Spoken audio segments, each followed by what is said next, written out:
The bouquet arrived on a Tuesday, wrapped in brown paper that smelled faintly of the florist's refrigerator cool, metallic, like a hospital hallway.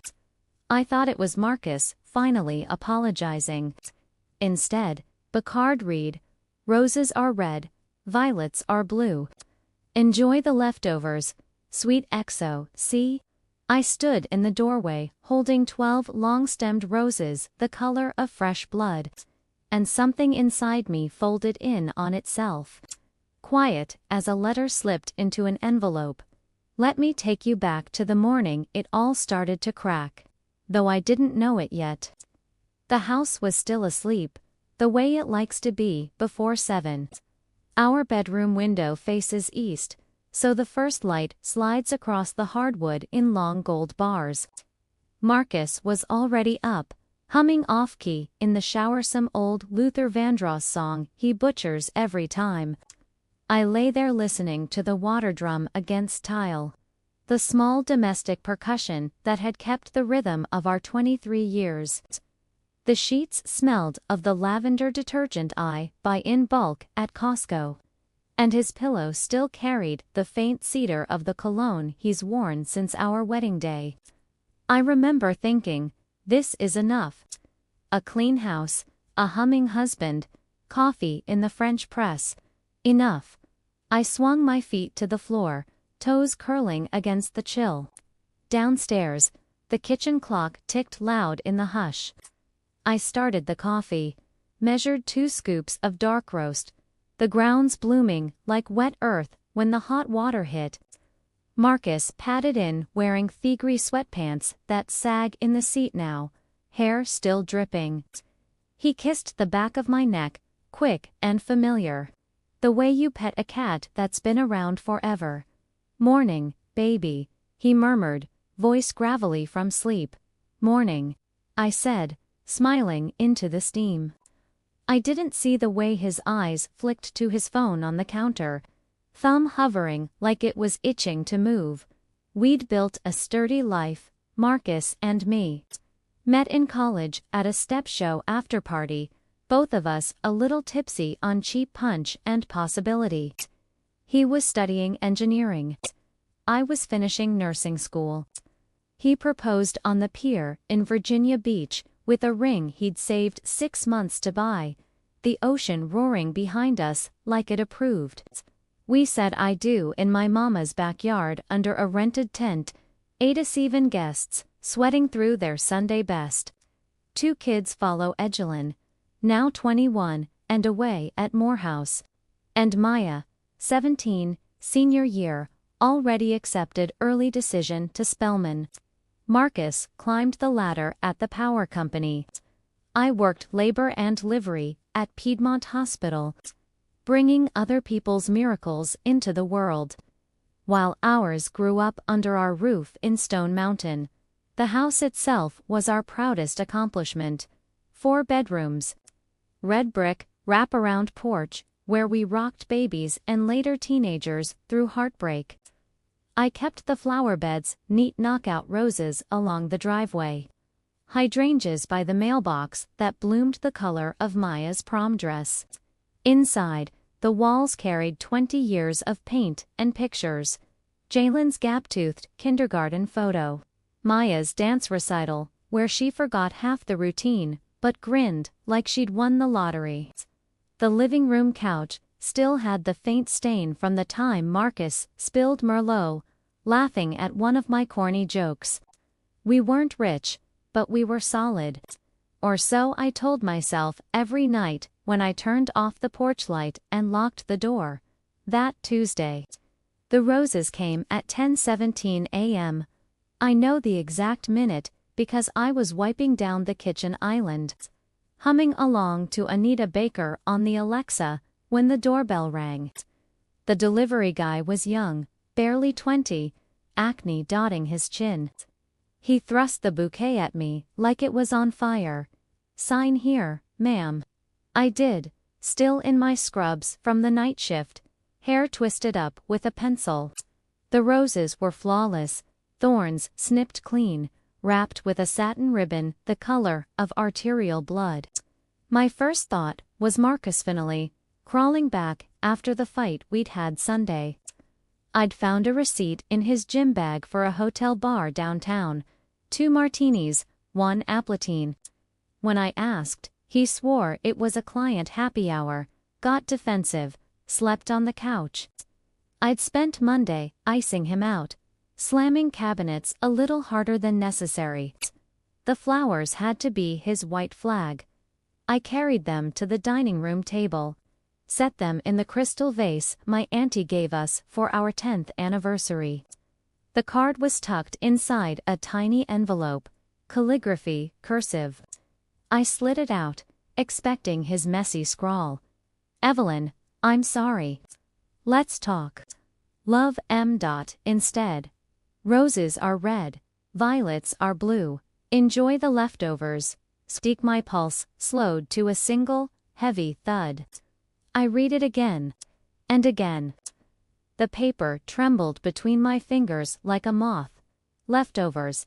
Sweetie, see, the initial landed between my ribs like a scalpel. I set the card down carefully, the way you lower a newborn into a crib. The roses stared back, smug in their perfection. I could smell them, no sweet, cloying, a little funereal. My phone buzzed on the counter, Maya asking if she could borrow my pearl earrings for college interview day. I typed yes, thumbs, moving on autopilot. The world kept spinning, but inside me something had stopped. Marcus came home at 6:30. Tie loosened, smelling of subway metal and the mint gum he chews when he's nervous. I'd cooked his favorite smothered pork chops, collards, cornbread, but the roses still sat center stage on the table, water beating down the vase like sweat. He stopped in the doorway, briefcase dangling. Those for me. He tried for a grin. I picked up the card by one corner, held it out. Read it. His face did a slow motion collapse, eyebrows up, mouth down, the way it used to when the kids brought home a bad report card. He took the card, scanned it, and the color drained from his cheeks so fast I thought he might faint. Eve, it's not, don't. My voice came out steady, which surprised me. Just don't. He opened his mouth, closed it. The pork chops cooled between us, grease congealing in the cast iron skillet. I could hear the refrigerator humming, the clock ticking, Maya's music thumping faintly upstairs. Normal sounds. A normal Tuesday. Marcus sank into a chair, elbows on knees, head in his hands. I messed up, he whispered. I'm so sorry. Sorry. The word floated there, useless as the ribbon curling on the table. I stared at the roses until they blurred. Somewhere in the back of my mind, a nurse's training kicked in. Assess the damage, triage the bleeding. But this wound was invisible, and the bleeding wouldn't stop. The next morning, the house felt different, like it had shifted a quarter-inch off its foundation overnight. I woke before the sun, the way I do when I'm on call, body tuned to the quiet. Marcus was still asleep on the couch, one arm flung over his face, mouth open. The roses had started to droop, petals loosening like secrets. I stood over the sink, rinsing coffee grounds, watching the brown swirl disappear down the drain, and made a decision. I would not scream. I would not throw things. I would listen to my own heartbeat and move at its pace. I left for my shift at 7:30. The hospital parking deck smelled of exhaust and wet concrete. Labor and delivery was busy. 2 moms, in active labor. 1 breech presentation, the usual controlled chaos. I tied my hair back, slipped on gloves, and delivered a 7-pound girl with a shock of black curls at 9:42 a.m. The mother wept. The father cut the cord with shaking hands. I smiled the way I'm trained to, murmured congratulations. But inside I was cataloging every detail the way a detective photographs a crime scene. The baby's first cry sounded like a question I couldn't answer. During lunch, I sat in the courtyard with a turkey sandwich I didn't taste. My phone stayed dark. No texts from Marcus.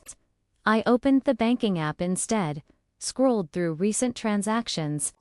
Their $186 at the Ritz-Carlton bar last Thursday. $62 at a lingerie boutique in Buckhead the week before.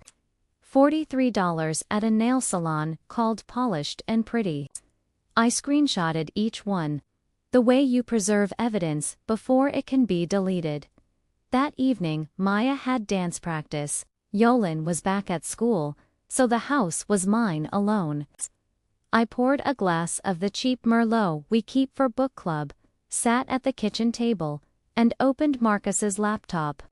He'd left it charging. Screen lock still the photo of us at Maya's Sweet 16 luau. I knew his password or wedding date. Predictable man. The browser history was scrubbed clean, but the recently closed tabs told a different story. A Gmail account I'd never seen. Marcus.Rivers87. I stared at the login page until the letters blurred. My finger hovered. Then I typed. The password was Maya 2008, our daughter's birth year. The inbox loaded like a slow-motion car crash. Hundreds of emails, some flagged with red hearts. The most recent was from Candice.Wells at atlantamarketingco.com. Sent at 2:14 p.m. that afternoon. Can't stop thinking about last night. You left your tie on my headboard. Call me when you're free. See attached, a selfie. Candice Wells, early 30s, honey blonde extensions, glossy lips parted in a pout. She wore one of Marcus's navy ties, knotted loosely around her neck, and nothing else. I zoomed in on the background. Me husband's tie, the one I'd straightened that morning before his presentation. The headboard was pale birch, modern, not the dark walnut we'd picked out together at Haverty's. I closed the laptop. The Merlot tasted metallic. I opened it again and kept reading. They'd been careful, mostly late-night texts, burner app screenshots, hotel confirmations forwarded to a dummy account. But people get sloppy when they think no one's watching. There was a thread from 6 weeks ago. Marcus Evie's working the night shift again. Meet me at the Westin, RM 1214. Candice, bringing the red set you like. Don't be late, daddy. Daddy. The word lodged in my throat like a fishbone. I printed the email's 23 pages, double-sided, the printer worry like an accusation. I tucked them into a manila folder labeled Tax Docs 2024. The way you hide contraband in plain sight. Marcus came home at 8:15, smelling of the office and something floral I didn't recognize. He stopped when he saw me at the table, folder closed, wineglass empty. Evie, can we talk? I nodded toward the chair opposite me. He sat, hands clasped like a schoolboy. The overhead light carved shadows under his eyes. How long? I asked. He swallowed. 8 months. 8 months. 243 days. I'd celebrated his birthday in that span, baked his favorite German chocolate cake, sung off-key while he blew out 46 candles. I'd held his hand in the ER when he thought the chest pain was a heart attack turned out to be anxiety from a project deadline. 8 months of pork chops and packed lunches. And how was your day, baby? Who is she? He hesitated. Someone from work. A vendor. It was stupid, Evie, a mistake. Mistake, I repeated, tasting the word. Mistakes don't send roses with notes calling me sweetie. His shoulders curled inward. Possessive. I told her it was over Sunday. She didn't take it well. Sunday. The same day I found the hotel receipt. I leaned back, chair creaking. You told her it was over, But you left your tie on her headboard last night. His head snapped up. The silence stretched, thick as the grease, still clinging to the skillet from the night before. Finally, he whispered, "I'm sorry. Sorry again." I stood, smoothed my scrubs. "I'm going to bed. You can sleep wherever you want." I left him there under the kitchen light. The folder between us like a loaded gun. The next clue came 2 days later, wrapped in routine. I was folding laundry in the basement. Marcus's dress shirts, the monogrammed cuffs I'd bought him for Christmas shoon. I found a receipt in the pocket of his navy blazer. Not the hotel, this time. A clinic. Downtown, discreet, cash payment. STD panel, full workup. Dated 3 weeks ago. Results attached. Chlamydia, treated with azithromycin. Physician notes, partner notification, recommended. I sat on the cold concrete step, receipt trembling in my hand. The dryer clicked off, leaving a sudden hush. Chlamydia, treatable, yes. But the betrayal wasn't just the sex, it was the risk. To me, to our bed, to the life we'd promised each other, in front of God and 87 sweating guests. I folded the receipt into a tiny square, slipped it into the pocket of my jeans. Upstairs, Marcus was in the garage tinkering with the lawnmower. Radio playing old-school R&B. I could hear him singing along, off-key as ever. The sound floated down the stairs, innocent and obscene. That night I lay awake beside him on his side of the bed now, me on mine, the Grand Canyon of mattress between us. Moonlight striped the ceiling through the blinds. I listened to his breathing even out, then deepen into sleep. At 2:07 a.m., I slipped from the sheets, padded to the office, and opened the folder again. The clinic receipt went on top, paper-clipped to Candace's selfie. I stared at her glossy pout until the image burned behind my eyelids. Revenge, I decided, would be surgical, quiet, legal, and it would start with the roses. The roses lasted exactly 6 days.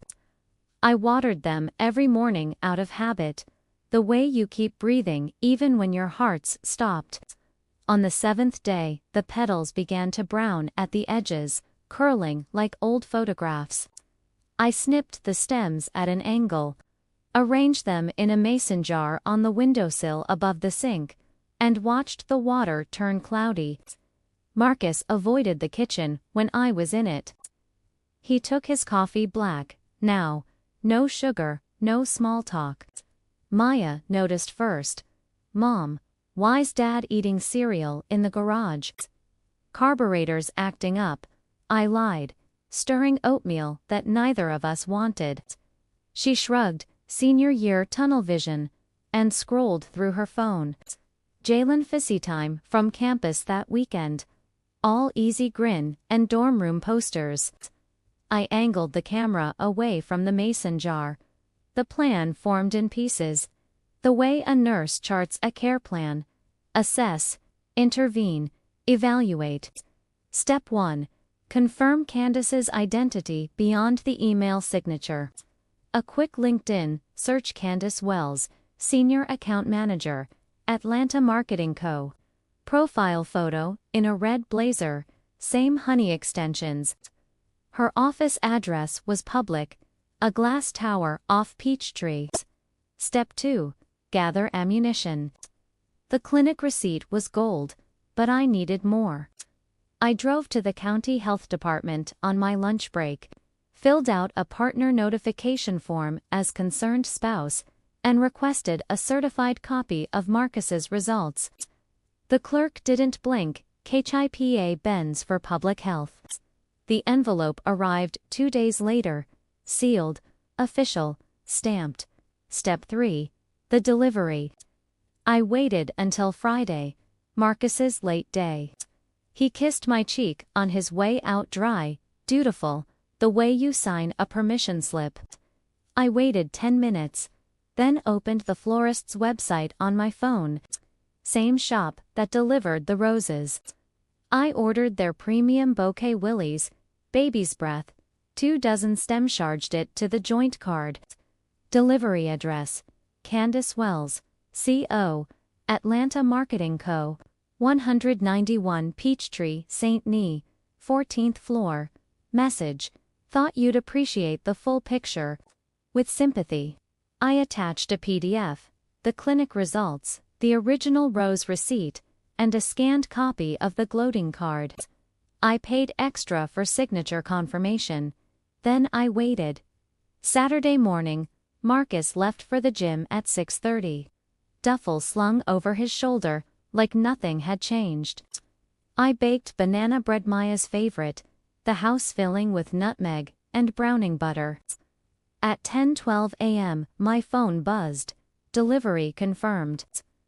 I pictured the center reception desk, Caruso workers, Candace's manicured fingers tearing open the box. The lilies would smell funereal in that open-plan office.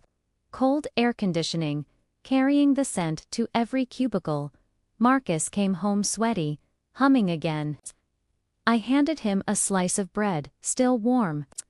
He took it with both hands, eyes grateful, like a dog that doesn't know it's about to be. We ate in silence, crumbs falling between us like snow. Monday, I worked at double budget cuts, short-staffed. I was elbow-deep in a placental abruption when my phone vibrated against my hip. Unknown number.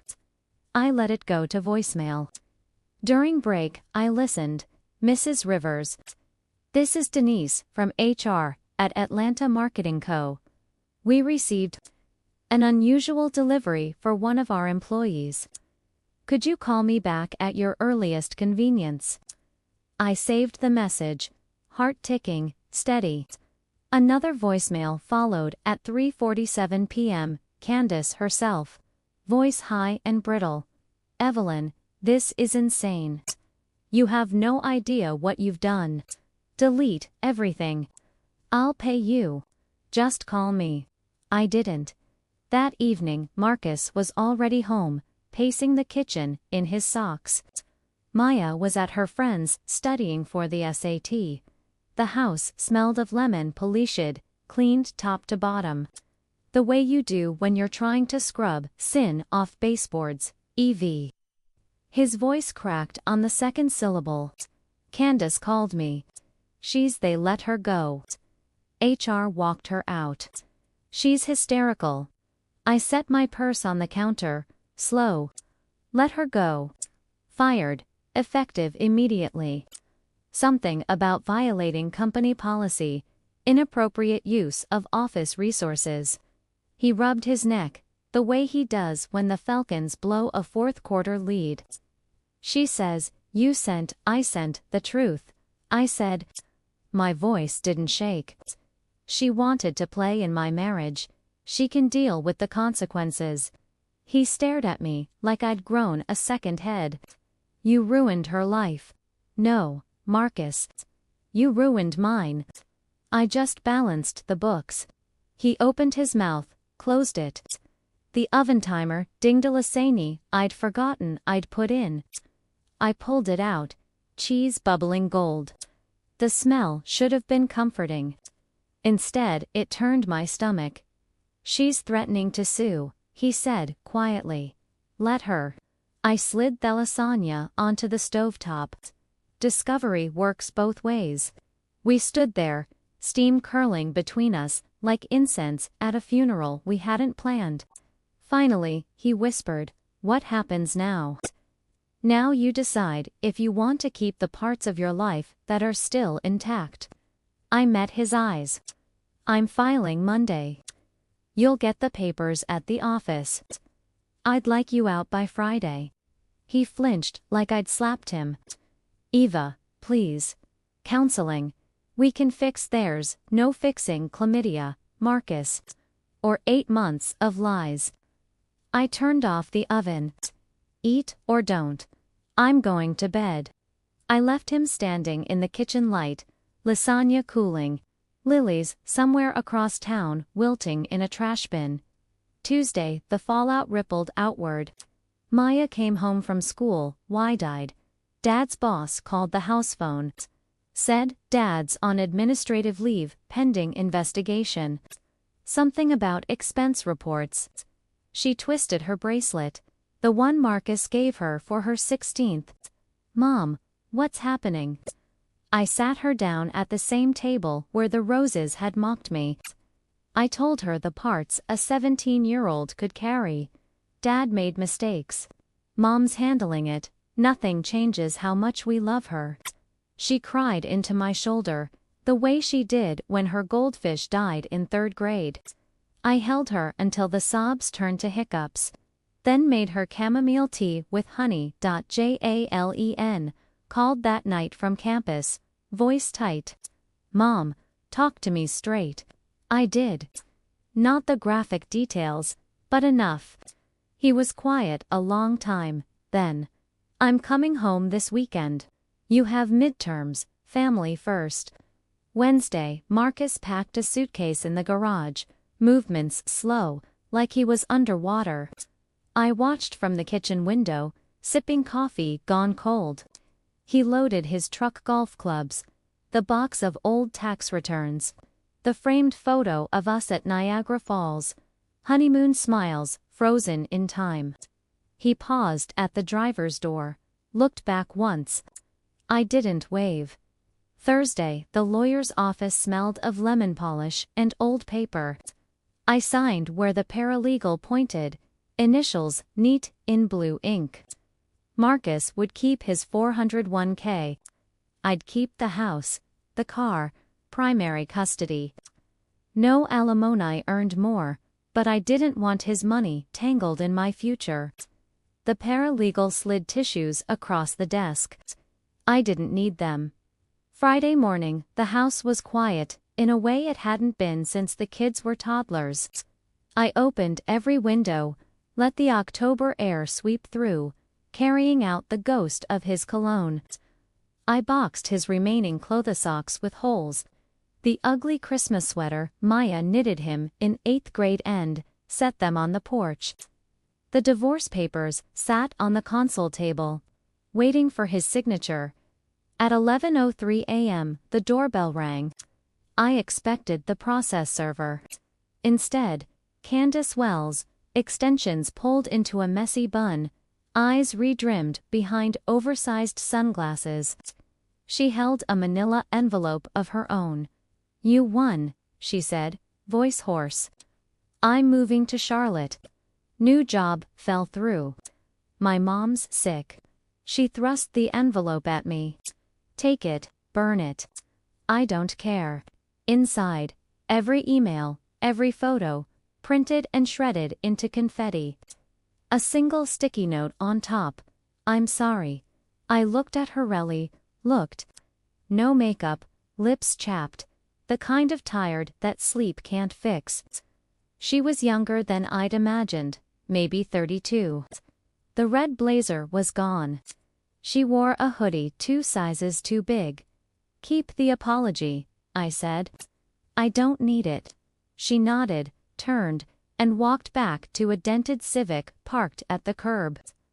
I watched her drive away, taillights disappearing around the corner where the hydrangeas bloomed lavender every spring. That night I sat on the porch swing, the one Marcus hung the summer Yalen learned to ride a bike. The air smelled of cut grass and distant barbecue. Maya was at a sleepover.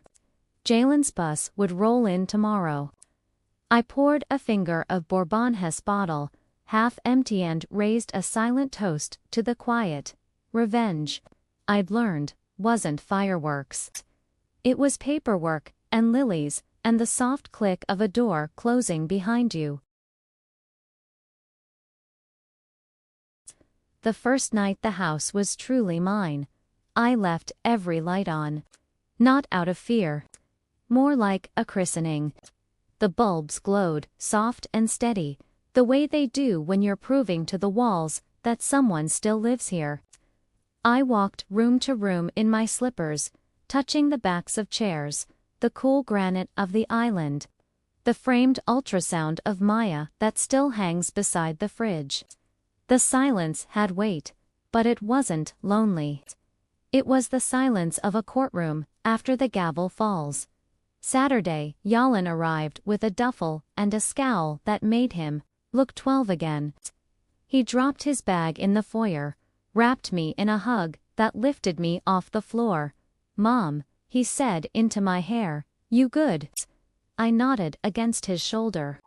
He smelled of campus laundry detergent and the cocoa butter Maya mails him in care packages. We ordered puts extra cheese. No anchovies, the way we used to when Marcus worked latent. Ate it cross-legged on the living room rug. Maya curled between us, knees to her chest, picking pepperoni like it was evidence. "Dad texted," she said quietly. "He's at Uncle Ray's. Says he's sorry and wants to FaceTime tomorrow." Jalen's jaw tightened. Let him wait.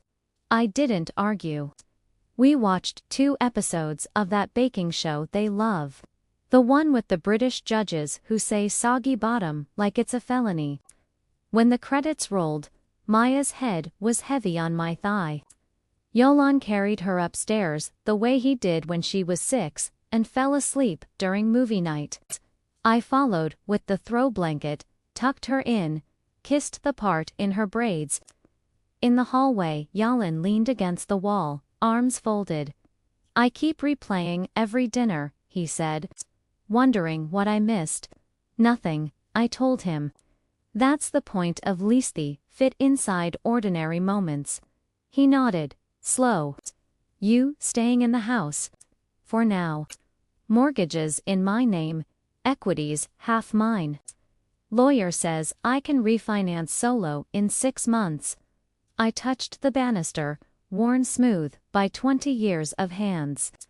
"I like the creak on the 3rd step. Reminds me who's coming up." Sunday Marcus called at noon, right on cue. I let it ring twice, then answered on speaker so the kids could hear. His voice came through thin, like bad cell reception. "You there?" "I'm here. Kids too." A pause. I pictured him in Uncle Rhea's den, surrounded by deer heads and old playboys. "Say babies," he tried. Maya's eyes filled. Yalan stared at the ceiling. "We're not babies," Yalan said. "Talk." Marcus exhaled. "I know I shattered everything. I'm in therapy individual, not the marriage kind yet. I quit the vendor contract with Candace's firm. HR cleared me, but I took the demotion anyway. I want to earn my way back, however long it takes." Maya wiped her nose on her sleeve. "You gave Mom an STD, Dad." The line went so quiet I heard the refrigerator kick on. When Marcus spoke again, his voice cracked clean in half. "I know. I hate myself for it. I got retestigative now.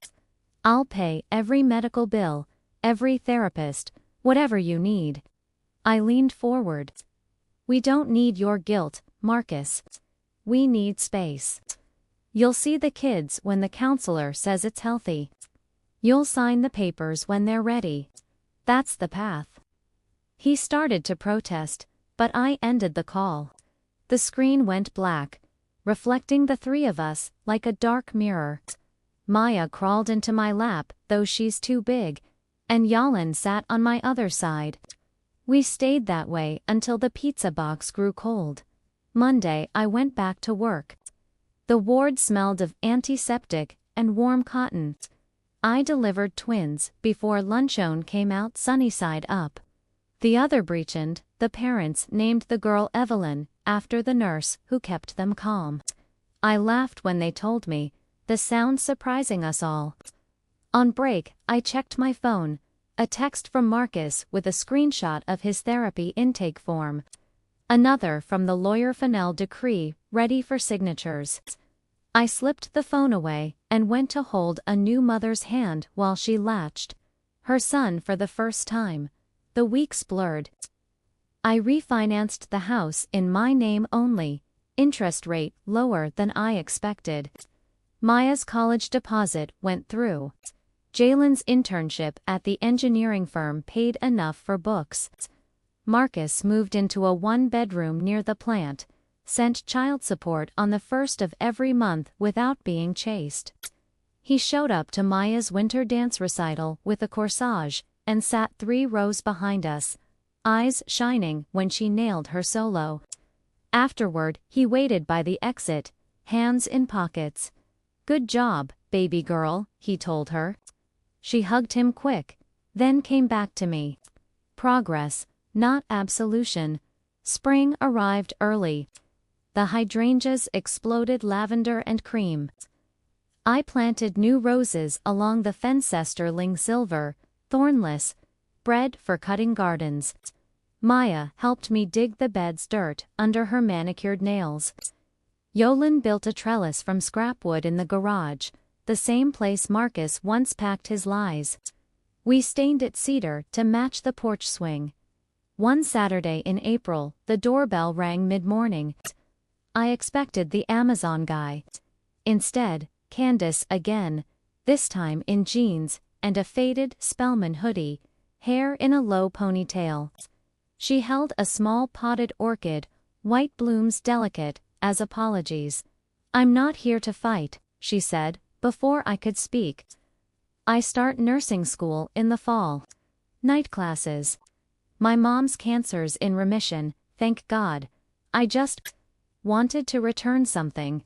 She reached into her tote, pulled out the navy tie, freshly dry-cleaned, still in plastic. "Figured you'd want it gone from the world." I took it. The plastic crinkled. "You kept it all this time." "Reminder," she said, "of how low I sank." She shifted the orchid to me. "Peace offering. Or penance. Take your pick." I set the plant on the console table, tie on top like a bow. "Thank you for the honesty. Good luck with school." She nodded, turned to go. At the bottom step, she paused. "You were kinder than I deserved." "Kindness isn't weakness," I called after her. She lifted a hand without looking back, got into the same dented Civic, and drove away. That night, I burned the tie in the fire pit out back. The plastic melted first, then the silk, smoke curling, sweet and acrid. Maya roasted marshmallows while Yalan strummed his old guitar, the one Marcus taught him chords on. The flames painted our faces orange. When the last ember died, I scattered the ashes into the rosebed. Fertilizer, I told myself. Everything feeds something else. Summer brought heat and healing in equal measure.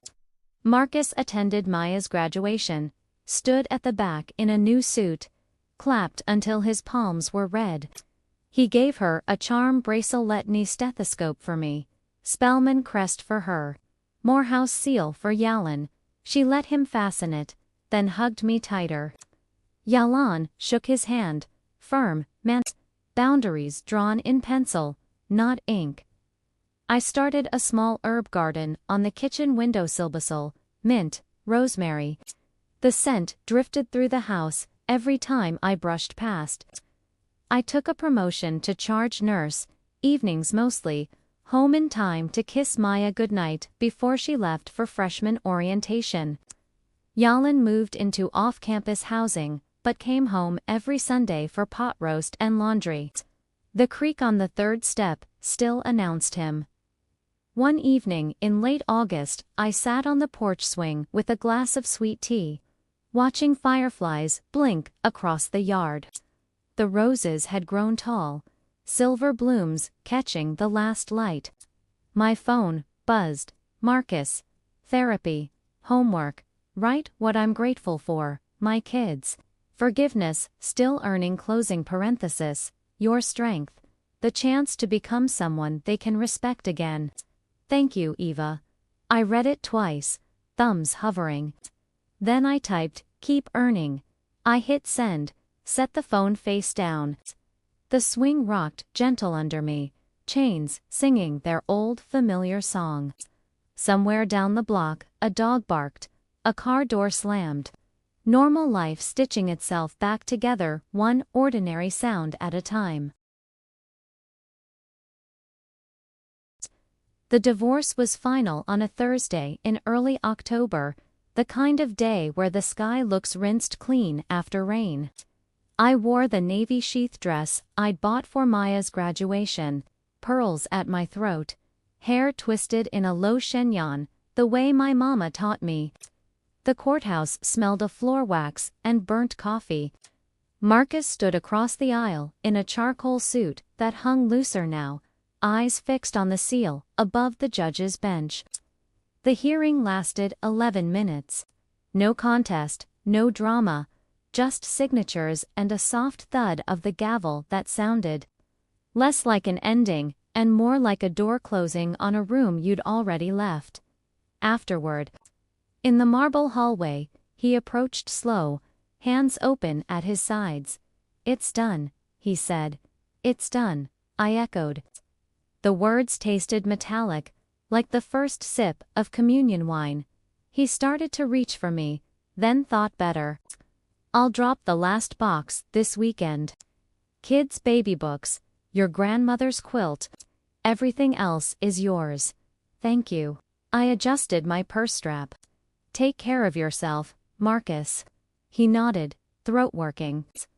We walked out separate doors into the same sunlight. That night, Maya and I made Tekas ground turkey. Fresh cilantro from the windowsill, the kitchen radio playing low. Yelan was stuck on campus for a group project, so it was just us girls. She grated cheese with more force than necessary. Orange curls piling like confetti. "You okay, Mom?" she asked, voice small. "I'm okay," I said, and meant it. The truth of it settled in my bones, the way anesthesia spreads low, then all at once. We ate on the porch, paper plates balanced on our knees. The air thick with frying onions and distant lawnmowers. Maya licked hot sauce from her thumb. Dad asked if he could take me to lunch next week. Just us. Says he wants to hear about dorm life. She glanced sideways. "Is that weird?" "It's healthy," I told her. "You set the pace. He follows." She nodded, relieved. We watched the streetlights flicker on, one by one, until the cul-de-sac glowed soft gold.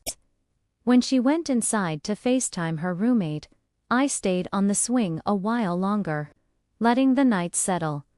The next milestone came quiet. November brought the first real cold snap. I woke to frost lace on the bedroom window. I padded downstairs in socks and Marcus's old Morehouse sweatshirt mine, no started coffee, and opened the mail. Inside, a thick cream envelope, my name in embossed script. Inside that, an invitation. "You are cordially invited to the retirement celebration of Evelyn Marie Rivers. Are in charge, nurse, labor and delivery, Piedmont Hospital, December 15, 2025, after 30 years of bringing life into the world." I laughed out loud, the sound startling the quiet. 30 years.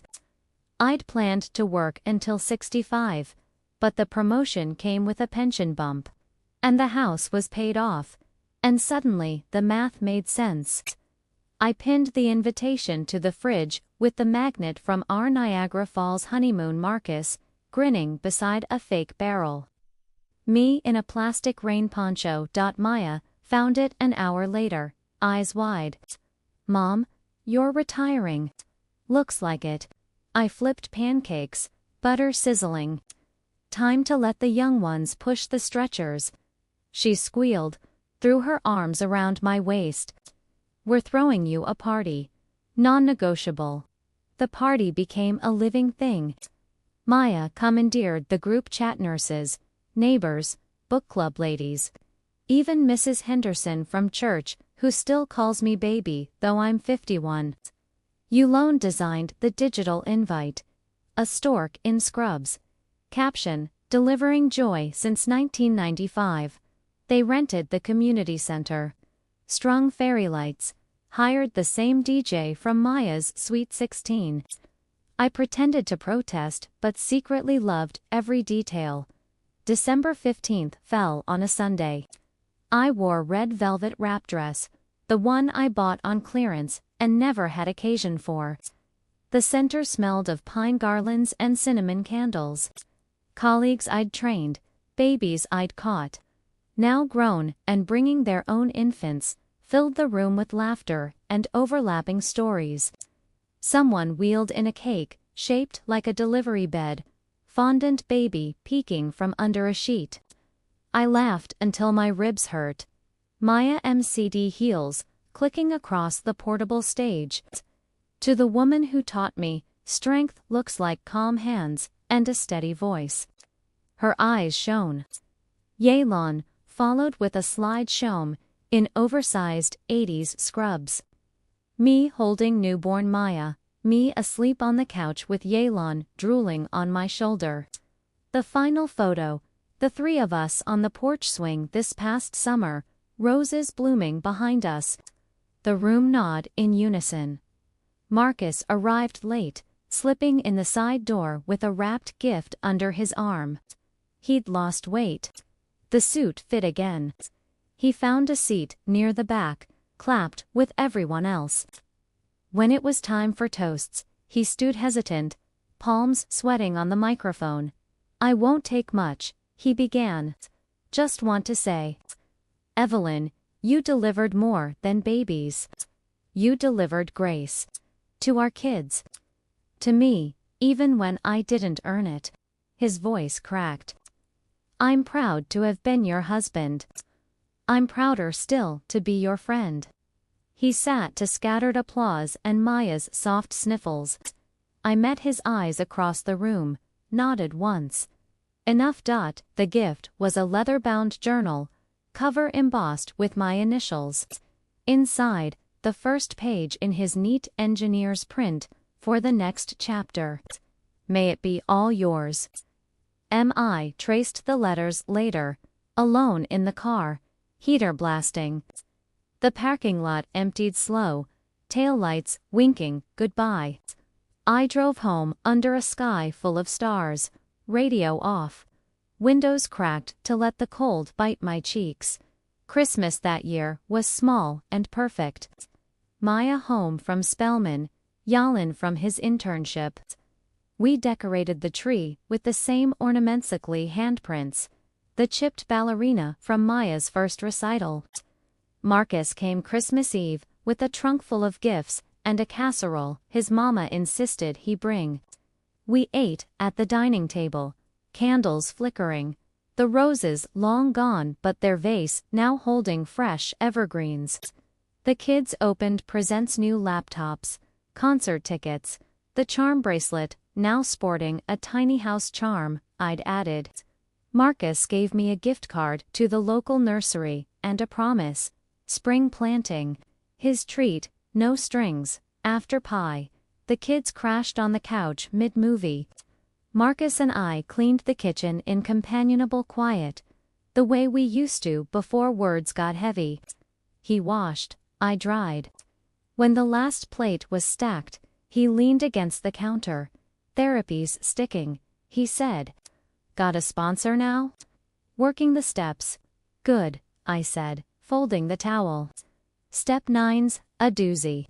He smiled. "Mill real. I see you in the garden every morning from the stop sign. You wave sometimes.